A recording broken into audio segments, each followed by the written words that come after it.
오늘은 당신 인생의 한 가지 소원은 무엇입니까? 라는 제목으로 말씀 전하겠습니다. 오늘 말씀 가운데 보면 이제 엘리야가 다시 등장을 하는데요. 방금 전까지는 이제 바알과 아세라 선지자 850명이 바알의 이름을 부르면서 오랫동안 기도했습니다. 바알과 아세라에게 예배를 드리고 기도하면서 불을 내려달라고 그렇게 오랜 시간 간구를 했습니다. 시간이 지나도 불이 내려오지 않자 바알과 아세라 선지자들은 제단 주위에서 뛰놀기도 하고 또 창과 칼로 자해를 하기도 하면서 그렇게 불을 구했습니다. 하지만 아무 소리도 없고 응답하는 자도 없고 아무것도 없었습니다. 이것이 바로 우상숭배의 허무함이죠. 존재하지 않는 것을 자기의 욕심을 투영해서 우상으로 섬기는 겁니다. 이제는 엘리야의 차례입니다. 엘리야는 먼저 백성들을 불러서 가까이 오게 했습니다. 그리고 무너진 여호와의 제단을 수축했습니다. 12지파의 수요를 따라 12개의 돌을 취해서 하나님을 의지하며 그 돌들을 가지고 다시금 제단을 쌓았습니다. 아마 그 여호와의 하나님께 예배드리는 제단이 다 무너져 있었던 것 같아요. 사람들이 관심도 없고 또 일부러 회파했던 것 같습니다. 제단을 그렇게 다 쌓고 나서 거기에다가 또 그 제단 옆에 도랑을 팠어요. 본문에 보면 곡식종자 2수알을 둘 만한 도랑이다라고 했습니다. 현재로 치면 쌀 2가마니 정도의 분량을 채울 수 있을 정도의 넉넉한 도랑입니다. 거기다가 이제 송아지를 잡아서 제물을 올리고 통 4개 물을 채워서 번제물과 그 나무에 부었습니다. 이것을 3번이나 반복을 했어요. 그러니까 물과 제단에 물이 제단과 제물을 흠뻑 적시고 그리고 흘러넘쳐서 제단 주변의 도랑, 아까 파놓은 그 도랑에도 물이 가득 차게 되었습니다. 그러니까 자연적으로 발화될 모든 조건을 다 막은 거죠. 물이 이제 다 흠뻑 젖어 있으니까요. 그야말로 하나님께서 하늘로부터 불을 내려주지 않으면 불이 나올 수 없는 최악의 조건을 만들어 버렸어요. 그리고 오늘 읽은 말씀이 이제 시작이 되는 거예요. 36절 말씀을 같이 한번 읽겠습니다. 저녁 소재 드릴 때 이르러 선지자 엘리야가 나아가서 말하되 아브라함과 이삭과 이스라엘의 하나님 여호와여 주께서 이스라엘 중에서 하나님이신 것과 내가 주의 종인 것과 내가 주의 말씀대로 이 모든 일을 행하는 것을 알게 하옵소서. 아멘. 엘리야의 기도입니다. 엘리야의 기도는 간단하고 명료합니다. 바알 선지자들처럼 복잡하고 쇼하듯이 할 필요가 없습니다. 엘리야는 무엇을 기도했습니까? 주께서 이스라엘 중에서 하나님이신 것을 알게 하옵소서. 먼저 하나님의 하나님 되심이 이스라엘 가운데 다시 회복되기를 간구했습니다. 그리고 둘째는 내가 주의 종인 것을, 엘리야가 지금 하고 있는 모든 것은 엘리야의 어떤 권능이나 엘리야의 어떤 그 능력을 하는 것이 아니라 하나님의 종으로서 이것을 할 뿐이다. 혹시나 자기가 높여지지 않기를 원했어요. 그러니까 사실 엘리야의 기도는 복잡하지 않죠. 이스라엘에서 하나님의 하나님 되심이 인정되기를 원합니다. 나는 종입니다. 이 기도를 드린 거예요. 결국 그 핵심은 주께서 이스라엘 중에서 하나님이 되신 것을 알게 하옵소서. 만약 여러분 엘리야가 잠을 자는데 누가 옆에서 다 깨우면서 당신의 일대의 소원이 무엇입니까? 라고 물으면 분명히 이 대답했을 거예요. 주께서 이스라엘 중에서 하나님 되심을 알게 하소서. 이 대답이 나오는 거예요.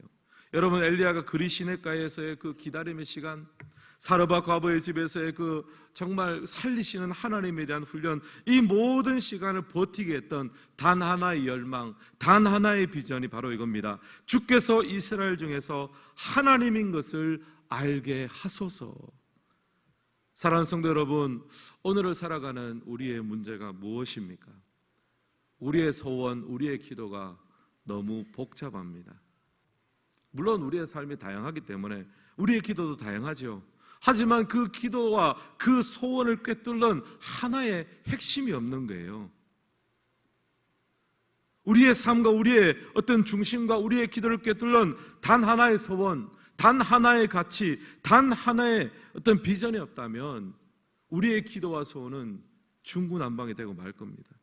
내 욕심과 내 바람에 따라서 바람에 나는 겨와 같이 그때그때 널뛰는 존재가 될 수밖에 없습니다.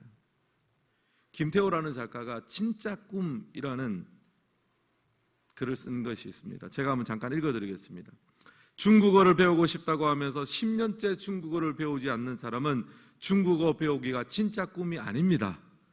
건강을 위해서 운동해야지 하고 말하는 사람도 마찬가지로 운동하는 것도 그 사람에게는 진짜 꿈이 아닙니다. 진짜 꿈은 누가 시키지 않아도 하는 것이며 진짜 꿈은 잠을 줄여서까지 할 수 있는 것입니다. 어떤 말씀인지 공감이 가시죠? 저도 굉장히 찔렸습니다. 운동해야지. 근데 진짜 꿈은요, 뭐 해야지 하면서 하지 않는 것, 계속해서 반복해서 하지 않는 것이 아니라 잠을 줄여서라도 누가 시키지 않아도 하는 것이 진짜 꿈이래요. 사랑하는 성도 여러분, 오늘 이 새벽 여러분에게 묻습니다. 여러분에게는 이 한 가지 꿈이 있으십니까? 누가 시키지 않아도 잠까지 줄여가면서 하고 싶은 것이 있으세요? 엘리야는 그것이 있었습니다. 주께서 이스라엘 중에서 하나님 되심을 알게 하여 주시옵소서. 그 일 하나에 자신의 인생을 드렸고 그 일에 자신이 종이 되었습니다. 여러분, 이 새벽에 우리가 하나님 앞에 기도했으면 좋겠습니다. 하나님 앞에 이 마음 가지길 원합니다. 주의 나라와 주의 의를 먼저 구하는 마음, 내 아버지 하나님의 하나님 되심이 오늘 나의 삶을 통해 이 세상 가운데 알려지게 하여 주시옵소서. 이 정금과 같은 열정과 소망과 비전이 회복되시기를 주님의 이름으로 축복합니다. 그리고 37절을 보면요, 엘리야가 이 일을 위해서 한 가지를 더 간구하는 장면이 나옵니다. 우리 37절 같이 한번 읽겠습니다. 여호와여, 내게 응답하옵소서. 내게 응답하옵소서. 이 백성에게 주 여호와는 하나님이신 것과 주는 그들의 마음을 되돌이키심을 알게 하옵소서. 아멘. 아멘. 여기서 간구하는 것이 무엇입니까? 주는 그들의 마음을 되돌이키심을 알게 하옵소서. 이 말은 무슨 말이냐면 하나님이 이스라엘 백성들의 마음을 돌이켜 주신다는 것을 백성들이 알게 해달라는 거예요. 여기서 되돌이킨다는 것은 이스라엘 백성들이 바알과 아세라를 향해 했던 그 마음을 하나님께서 돌이키셔서 하나님께로 돌아오게 한다는 말입니다. 근데 여기서 제가 한 가지 주목하고 싶은 말이 엘리야가 36절에서 하나님을 부르면서 앞에 붙인 수식 어구들이 있습니다. 이렇게 불렀습니다. 아브라함과 이삭과 이스라엘의 하나님 여호와여. 여러분, 아브라함과 이삭과 이스라엘은 야곱의 이제 나중에 바뀐 이름이죠. 이 아브라함과 이삭과 야곱의 하나님이라는 것은요, 하나님께서 당신의 백성을 처음 부를 때 부른 사람들입니다. 아브라함, 또 이삭, 야곱, 이 사람들은 다 하나님께서 처음 부르셨을 때 그런 믿음의 족장들이에요. 내가 너의 하나님이 되어주고 너는 나의 백성이 되어라. 하나님께서 직접 선택하고 불러주신 사람들의 이름을 열거합니다. 그런데 지금 이 열왕기 상의 배경은 언제입니까? 이미 가나안에 들어와서 나라를 세우고 여기까지 왔습니다. 근데 지금 이제 하나님부터 멀어지려고 하죠. 바알과 아세라를 섬기면서 우상을 섬기면서 하나님으로부터 멀어지려고 하고 있습니다. 이제 그 순간에 하나님께서 어떻게 말씀하시냐면 아브라함과 이삭과 야곱의 하나님이라고 말하는 것은 초심으로 돌아가는 거예요. 그 처음 불렀던 자리, 첫사랑을 떠올리라는 거예요. 여러분, 처음 만났을 때 아브라함은 어땠습니까? 정말 겁도 많고 많이 흔들렸던 인생입니다. 근데 하나님께서 그를 믿음의 조상으로 만들어 주셨고, 또 이삭 같은 경우에는 정말 재능이 특별히 없었어요. 그러나 우직하게 주님을 바라보는 사람으로 하나님께서 만들어 주셨습니다. 야곱 같은 사람은 굉장히 약삭빠른 장사꾼이었는데 하나님이 그를 깎으시고 다듬어 주셨습니다. 하나님은 아브라함과 이삭과 야곱의 마음을 돌이켜 주셨습니다. 언약을 맺으시고 평생에 그들의 하나님으로 불리기를 기뻐하셨습니다. 바로 그때로 다시 돌아가라는 말이에요.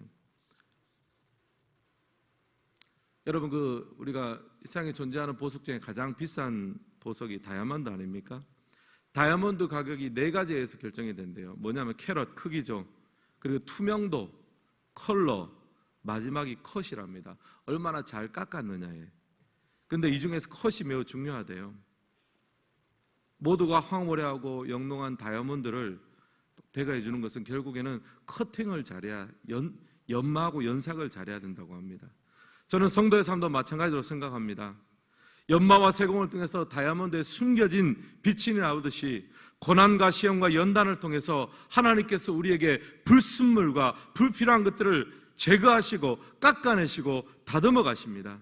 그리고 마지막에 남는 것은요, 빛나는 다이아몬드와 같은 신앙 고백. 오직 하나님만이 나의 주인 되십니다. 오직 하나님 한 분이면 나는 충분합니다. 이 한 가지 고백이 우리 모두에게 남기를 주님의 이름으로 축복합니다. 이 초심이죠. 첫마음. 사랑하는 성도 여러분, 오늘 이 새벽 부흥의 마지막 날 우리가 남겨야 될 것이 무엇입니까? 이 초심과 첫마음입니다. 하나님을 만났을 때 그 첫마음, 오직 하나님만이 나의 주인 되십니다. 하나님 한 분이면 충분합니다. 이 초심과 첫마음이 다시 한번 우리 가운데 불일듯이 일어나기를 주님의 이름으로 축원합니다. 지난 3년 동안 엘리야가 받았던 훈련의 의미가 바로 이거죠. 이거 하나 빼고는 다 사라졌습니다. 처음에는 나름 아방 앞에 서서 선포하고 그렇게 유명세를 얻었을 때는 유명한 선지자로 한번 이름을 남겨봐야 되겠다, 그런 마음도 안 있었겠습니까? 그리고 좀 더 편안한 환경과 조건에서 살면 좋겠다, 그리시네가에서 그런 생각도 했겠지요. 하지만 그 시간들이 다 지나면서 그 3년의 훈련 기간을 통해서 껍데기는 다 빼고 알곡만 남았습니다. 엘리야는 초심, 한 가지 비전만 남겼습니다. 내 삶을 통해 하나님의 하나님 되심이 이스라엘 가운데 나타나기를 소망합니다. 같이 한번 따라해 보실까요? 주께서 이스라엘 중에서 하나님이신 것을 알게 하옵소서. 이게 이제 엘리야의 초심이고, 엘리야가 소망했던 이스라엘의 초심이고, 우리 모두의 초심이 되어야 될 줄은 믿습니다. 이제 그렇게 기도를 하고 초심을 회복하는데, 사실은 여기까지는 우리가 항상 초심을 주십시오, 첫사랑을 주십시오, 항상 말합니다. 근데 거기에서 마치면 안 돼요. 끝을 봐야 되는 거예요. 오늘 본문에는 그 끝이 나옵니다. 마침표를 찍는 장면이 나오는데요, 우리 40절 말씀 같이 한번 읽겠습니다. 엘리야가 그들에게 이르되 바알의 선지자를 잡되 그들 중에 하나도 도망하지 못하게 하라 하매 곧 잡은지라 엘리야가 그들을 기손 시내로 내려다가 거기서 죽이니라. 아멘. 엘리야는요, 하늘로부터 불이 내려오고 나서 모든 사람들이 야, 하나님이 참 하나님이다, 그것을 인정하고 나서 바알 선지자를 잡아서 도망치지 못하게 합니다. 그리고 기손 시내가로 내려가서 죽입니다. 이것은 모세가 이제 가나안 땅에 들어올 때 이미 경고한 바입니다. 이스라엘 백성들 가운데 우상 숭배가 판을 치고 거짓 선지자가 나타나면 반드시 그들을 죽여서 그 죄악의 뿌리를 진멸하라, 이미 수차례 경고했습니다. 엘리야는요, 초심을 회복하는 데서 끝나지 않고 칼을 잡았습니다. 이전 세상과 이전에 가지고 있던 삶과 완전하게 단절하기를 원했습니다. 여러분, 사도행전 19장에 보면 사도 바울 일행이 이제 에베소에 가서 복음을 전합니다. 복음을 전하니까 이 사람들이 예수님을 믿고 하나님의 백성이 되고 나서 가장 먼저 한 일이 뭐냐 하면은, 그때 아마 이제 그 에베소의 마술, 그런 미신, 이런 것들이 많이 있었던 것 같아요. 마술을 행하던 많은 사람들이 책을 가지고 왔어요. 마술책이죠. 사람들 앞에서 불태워버린 거예요. 엄청나게 많은 책을. 단절을 원한 거죠. 마술책이 불태워지고, 바알 선지자, 아세라 선지자가 죽음을 당하고, 단절을 원하고 하나님 앞에 나왔습니다. 마술책이 불태워질 때 큰 비의 소식이 있는 것이고, 칼을 잡을 때, 이전 삶과의 단절이 있을 때 큰 비의 소식이 있는 겁니다. 사랑하는 성도 여러분, 우리의 삶에 단절해야 될 것이 무엇이 있습니까? 수술하듯이 끊어내야 될 것이 무엇이 있습니까? 우리 안에 있는 죄악된 습관과 행실을 끝장내야 됩니다. 칼을 잡을 때 큰 비의 소식이 있습니다. 내 안에 바알이 죽어야 하나님의 은혜의 큰 비가 내립니다. 내 안에 마술책이 불태워져야 하나님의 은혜의 큰 비가 내릴 줄을 믿습니다. 오늘 새벽 하나님 앞에 기도하며 나아갈 때 우리 안에 이런 죄악과 이 죄악된 습관과 행실이 다 단절되는 은혜가 있기를 주님의 이름으로 축복합니다. 불태워지고 죽여지고 하나님 앞에 새로운 삶의 출발점이 되시기를 예수님의 이름으로 축원합니다. 저도 사역을 하면서 힘들거나 어려운 순간에 오면 떠올려지는 말씀이 있어요. 여러분도 살아가면서 그런 말씀이 있죠. 목회를 시작하는 단계에서 하나님께서 제게 주신 말씀이에요. 누가복음 14장에 있는 망대 비유와 임금의 비유입니다. 누구든지 자기 십자가를 지고 나를 따르지 않는 자는 능히 내 제자가 되지 못한다라고 예수님께서 말씀하시면서 이 두 가지 비유를 하셨어요. 망대를 세우고자 하는 사람이 있었습니다. 요즘으로 치면 이제 건축을 하려고 하는 거죠. 근데 자기가 가진 자본이 준공할 때까지 충분히 가능한가 먼저 계산을 해보라는 거예요. 만약 그 계산 없이 무턱대고 건물을 쌓으면은 기초만 쌓고 준공을 못하게 되니까 사람들한테 놀림 당하는 거죠. 그러니까 공사를 하기 전에는 먼저 계산해 보라는 거예요. 어떤 임금의 비유는요, 그 임금이 다른 나라와 전쟁하러 나가는 거예요. 전쟁하러 갈 때 계산을 해봐야 되잖아요. 내가 가진 군사가 1만 명이면 상대방 나라, 내가 7년한 나라가 2만 명이다. 여러 가지를 다 분석해보고 상대가 안 되겠다 싶으면은 전쟁을 해야 됩니까? 아니면 화친을 해야 됩니까? 화친을 해야 되죠. 전쟁하기 전에 먼저 헤아려 보라 라고 합니다. 예수님께서 자기 십자가를 지고 제자의 삶을 살라라고 하면서 이렇게 계산해보고 헤아려보라 그래요. 제가 목사가 되고 예수님의 제자가 되어서 내 몫의 십자가를 져야 된다는 부담감이 있었습니다. 그때 제가 이 말씀을 받으면서 하나님 앞에 내가 한번 헤아려봐야 되겠다. 목회를 하면서 또 예수님의 제자로 살면서 칭찬과 존귀 그런 받는 시간도 있을 것이고 또 그런 사역을 하면서 때로는 오해를 받거나 또 때로는 인내를 하거나 또 여러 가지 상처를 받는 순간도 있겠죠. 그 모든 계산을 해보는 거죠. 내가 살아가면서 사역하면서 당할 이 세상의 모든 것들 다 내 몫의 십자가가 아닙니까? 이것을 한쪽에 놓아놓고 또 한쪽에는 내가 주님의 십자가를 지고 나갔을 때 주님께서 내게 주시는 것이 무엇인가? 성령 하나님께서 저의 상 가운데 내주하시고 나를 사랑하사 목숨까지 주신 예수님의 보혈을 통해서 영원한 생명을 얻게 되고 그리고 죄의 심판날 영광의 면류관으로 맞으실 그 하나님 아버지 은혜를 생각하고 그 주님과 함께 다스릴 천국의 유업을 생각했을 때 저는 계산을 거기서 끝냈습니다. 망대를 세우는 자처럼 전쟁에 나가는 임금처럼 계산을 끝냈습니다.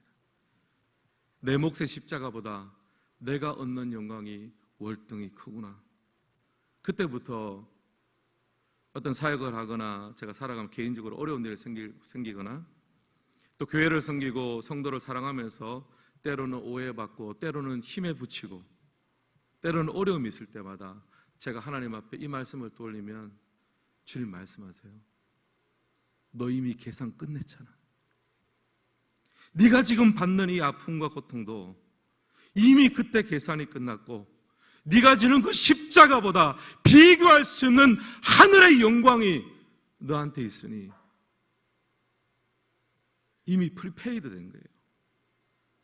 그래서 이 말씀을 제가 생각할 때마다 하나님 그렇습니다. 지금 당신을 섬기느라 내가 오해받고 고난받고 힘이 들 때마다 하나님 저는 다시 한번 확신합니다. 저는 믿지는 장사를 하는 것이 아니라 남는 장사를 하고 있습니다. 세상의 다른 사람들은 내 계산서를 보지 못해서 그냥 힘들겠구나 말하겠지만 저는 그렇지 않습니다. 저는 손해보는 장사를 하지 않습니다. 남는 장사를 합니다. 하나님 앞에 영광과 존귀와 영광을 얻을 그 날이 더 가까움을 믿으며 하나님 감사합니다.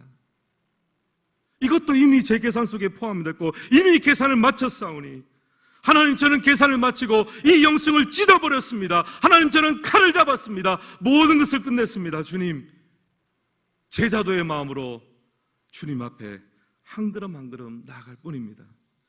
사랑하는 성도 여러분, 우리가 예수 믿는다는 것이 무엇입니까? 예수의 제자로 살아간다는 무엇입니까? 우리 인생의 계산을 마치는 거예요. 여러분 인생을 놓고 단 한 번의 계산만 하십시오. 계산을 마치면 칼을 잡으셔야 됩니다. 계산이 끝났다면 영혼을 찢어버리십시오. 우리가 이 땅을 살아가면서 하나님 앞에 살아가면서 믿음으로 살아가면서 수고하고 애쓰고 하는 모든 것들보다 하나님께서 갚으시고 하나님께서 채우시고 영원한 영생의 영광으로 채우시는 것이 훨씬 크다는 것을 반드시 기억하시고 계산을 끝내시는 여러분 되시기를 주님의 이름으로 축복합니다. 그럴 때 달려갈 수 있는 거예요. 그럴 때 칼을 잡고 뒤를 돌아보지 않아 하고 영광의 비가 내릴 때까지 계산 안 맞추면 계속 뒤를 돌아보게 됩니다. 내가 손해보는 거 아닌가? 내가 상처받는 거 아닌가? 손해보고 상처받는 것까지 이미 계산이 끝난 거예요. 그것을 능가하는 하나님의 은혜와 능력이 우리 가운데 주어졌습니다.